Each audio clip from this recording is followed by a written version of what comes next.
میرے بھائیو، آج 20 رمضان مبارک 1440 ہجری ہے اور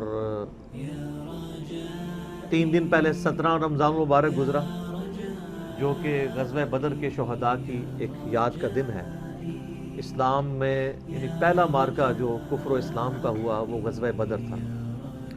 نبی الاسلام نے بڑی محنت سے مکے میں 125 لوگ جو مسلمان ہوئے تھے اور کچھ لوگ انصار مدینہ، کل ملا کے صحیح بخاری میں آتا ہے آلموسٹ تقریباً 313 کے قریب لوگ تھے، اپنی پوری زندگی کی جمع پونجی اللہ کے سامنے پیش کر دی غزوہ بدر کے میدان میں، اور اللہ تعالیٰ سے بڑی گڑ گڑا کے دعائیں مانگی، اور اللہ تعالیٰ نے مسلمانوں کو معجزانہ طور پر فتح عطا فرمائی۔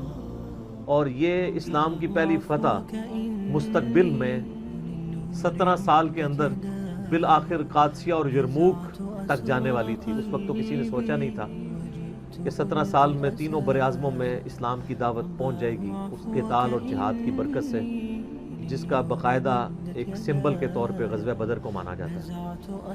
اصحاب بدر کے بارے میں بخاری مسلم میں حدیث ہے کہ اصحاب بدر جنتی ہیں، چاہے جو مرضی کریں۔ اتنی بڑی جنت کی بشارت کسی کو نہیں ملی۔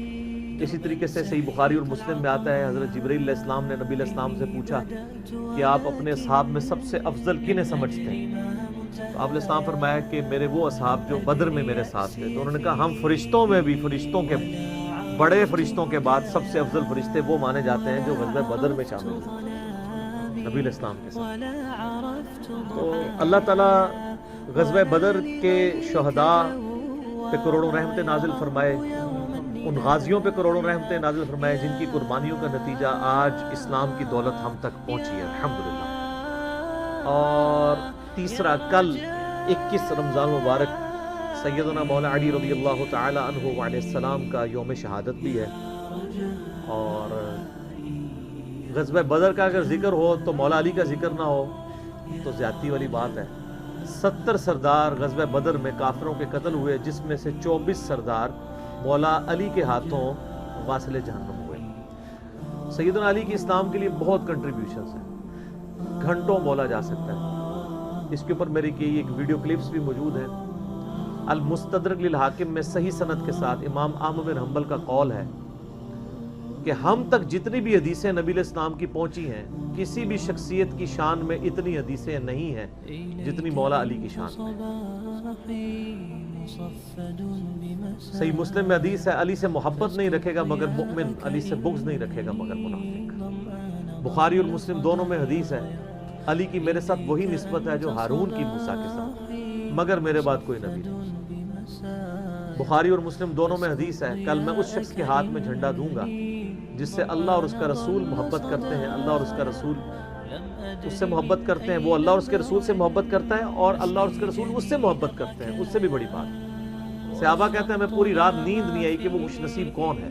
تو نبی علیہ السلام نے خیبر کے موقع پر صبح کے وقت پوچھا علی ابن ابی طالب کو بلاؤ، ان کو آشوب چشم تھا۔ نبی علیہ السلام نے اپنا مبارک لعاب ان کی آنکھوں میں لگایا، شفا ہوئی، اپنے مبارک ہاتھوں سے زرہ باندھ کے روانہ کیا۔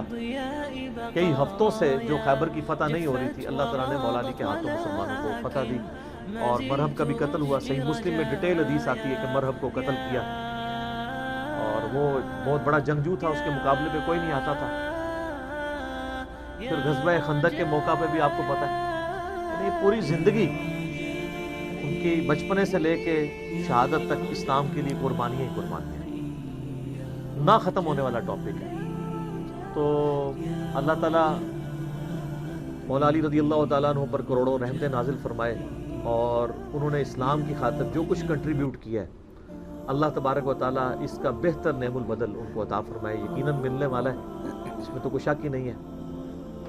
جامعہ ترمذی میں حدیث ہے، حسن و حسین جنتی نوجوانوں کے سردار ہیں، اور سنن ابن ماجہ میں حدیث ہے، حسن و حسین جنتی نوجوانوں کے سردار ہیں، وَأَبُوهُمَا خَيْرُهُمَا، اور ان کے والد ان سے بھی بہتر ہیں۔ تو یہ اللہ تعالیٰ نے فضائل عطا فرمائے ہیں۔